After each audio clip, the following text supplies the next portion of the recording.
Okay, sa pagbati po ng kapayapaan sa ating lahat. Assalamualaikum warahmatullahi wabarakatuh. So nandito tayo sa Caloocan City mga kamaster. No? So meron po tayo itong aircon na tatak ay Midea. Tayo po ang nagkabit neto. So ilang araw na lang mag-iisang taon na. So buti na lang kamo naisipan ng ating minamahal na customer na palinisan itong aircon niya kasi pag umabot po sa isang taon na hindi niya po napalinisan ito, void po ang warranty. Tama sabi mo. Okay, so kung mapapansin nyo, nagyayelo yung ating, tumutulo kasi, nagyayelo yung ating suction line. So ang tanong, kamaster, bakit nagyayelo ang suction line? So marami yung mga reason yan. Pero ang isa sa pinakapangunahing reason bakit nagyayelo ang suction line ay syempre, madumi na po yung ating system, madumi na yung ating unit, yung condensing unit at saka yung ating evaporator. Ngayon, kapag halimbawa marumi na yung unit, syempre babagsak ang ating pressure. 85 PSI lamang ho, at the same time yung ating amperahe ay 5.7 amperes lamang. So kaya mararamdaman ng ating minamahal na customer na mahina na ang lamig. Ito po ay tips sa ating mga kababayan technician, na mga baguhan at sa mga customer na gustong mag-DIY ng kanilang mga aircon. Na kapag kayo ay nakakita ng ganitong senaryo sa inyong mga aircon, halimbawa, customer kayo, nagmamay-ari kayo ng inyong aircon, na pag binuksan nyo yung panel, yung takip nito at nakita mo na ay nagyayelo yung malaking tubo, yung suction line, automatically iisipin natin na ito ay madumi ang system. It's either madumi yung ating evaporator fan, yung ating evaporator coil, at yung ating condensing unit. Sa madaling sabi, lack of maintenance ang ating unit. Kaya, nagyayelo ang ating suction line mga kamaster. So, ang gagawin natin, syempre, lilinisin muna natin. Ang mahalaga dito, bago tayo mag-conduct ng general cleaning ay general check-up and diagnosis muna tayo para malalaman natin yung parameters before and after mga kamaster. So ang gagawin natin, lilinisin po muna natin, baka sakaling magbago ho yung ating parameters. So wag po muna tayong maghahatol na, ay sir, 85 PSI na lang ho ang pressure ng iyong aircon. So kailangan po natin kargahan ito, dagdagan po natin. Ay mali po. So kailangan, kung talagang kailangan kargahan ng refrigerant, so kailangan tapusin po muna natin yung ating general cleaning para malaman natin. Mamaya kasi bumagsak lang yung pressure dahil sa marumi lang yung ating unit mga kamaster. Okay, so magsimula na po tayo sa pag-cleaning.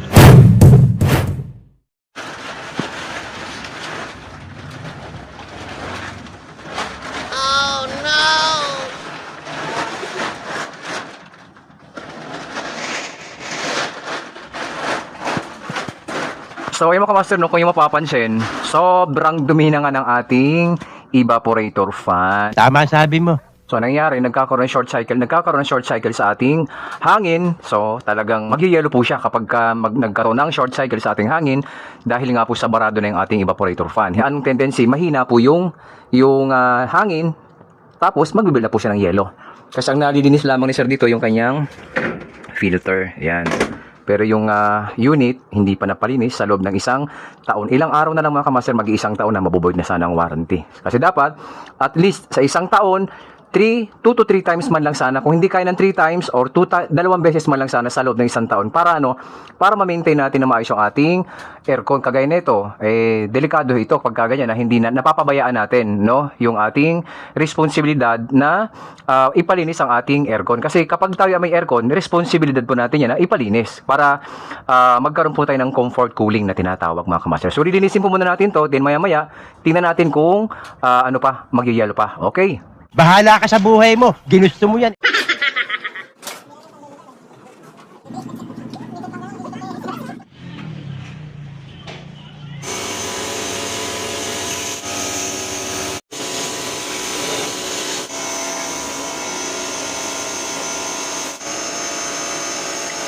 Thousand years later.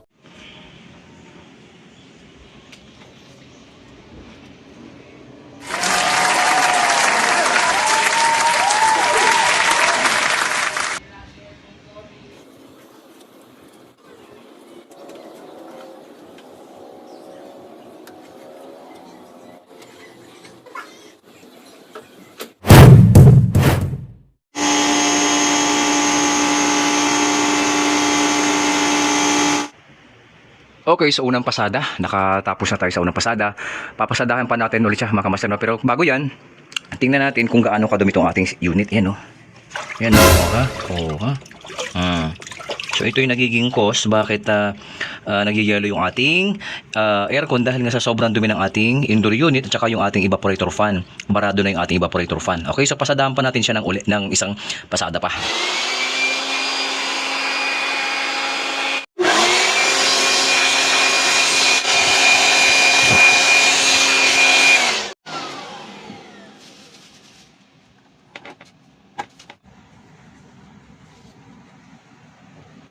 Okay, so 10:45 on na natin.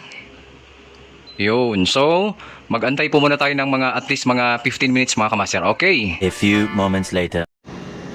Okay, so pagkalipas po ng 15 minutes, okay na ho ito, alas 11 na ho. Tingnan po natin yung parameters, ayun na pwedeng pakasalan, no? 125 PSI. Yung ating amperahe ay, yun oh, pwedeng pakasalan ito. Ay, yung kaganda eh, 6.7. Kanina ay 5.7, 5.8 yung ating amperahe. Ayan. Kung gusto nyo maramdaman yung lamig talaga, itodo nyo. Mas malamig lalo. Oo. Ganun na mga kamasira, kung mapapansin mo, nawala na po yung kanyang yellow. So, ibig sabihin, pagka ganyan sa ating mga minamahal na customer na nagdi-DIY na mga kanilang aircon, kapag humina po ang lamig ng inyong aircon, huwag po muna kayong tatawag ng technician. Ang gawin niyo po muna, tingnan niyo po muna yung labas ng inyong mga labas ng inyong aircon, din tingnan niyo po yung suction, yung kanyang malaking tubo. Kapag po yun nagyayelo, meaning marumi na po ang ating aircon, kailangan ng linisin. Ngayon, kapag ito naman pong maliit na tubo ang nagyelo, meaning mababa na rin po ang amount ng refrigerant sa ating system o kulang na ng refrigerant. Lack of refrigerant po ang tawag dyan. So ganun lamang ho, sana makatulong itong munting video na ating ibinagi sa ating mga kababayan na technician, maging sa mga customer na, ulitin ko, kapag humina ang aircon, ang lamig ng aircon, pumunta mo muna kayo sa labas, tingnan nyo yung malaking tubo. Kapag kayan po ay nagyelo, meaning marumi ang ating aircon. It's either yung outdoor unit, indoor unit, yung fan, entire unit madumi. Pangalawa, kapag nagyelo naman itong ating liquid line, ibig sabihin, ito po ay kulang sa refrigerant. Okay, kapag nagyelo ito at ito hindi, marumi ang unit mga kamaster. Ganun lamang po kasimple. So sana nakatulong itong munting video na ating ibinagi sa ating mga cabinet technician na kapag tayo ay naka-encounter ng ganun na nagyayari ito, automatically sabihin natin sa customer na kailangan muna nating linisin bago tayo magkarga ng refrigerant o kung ano pa man yan. Kasi minsan po napagkakamala natin na ay ma'am, 85 PSI na po yung pressure ng ating unit, kulang po sa freon. Ay wag po muna tayong basta-basta magkakarga ng refrigerant kasi malayo po sa katotohanan yon. Ibig sabihin, hindi po kulang sa refrigerant kapag nagyayelo ang ating suction mga kamaster. Kailangan linisin muna natin, kuhanan muna natin ang parameters, yung before and after, para meron po tayong reference mga kamaster. Okay, so okay na pa ito. Maraming salamat po sa inyong lahat. Assalamualaikum warahmatullahi wabarakatuh.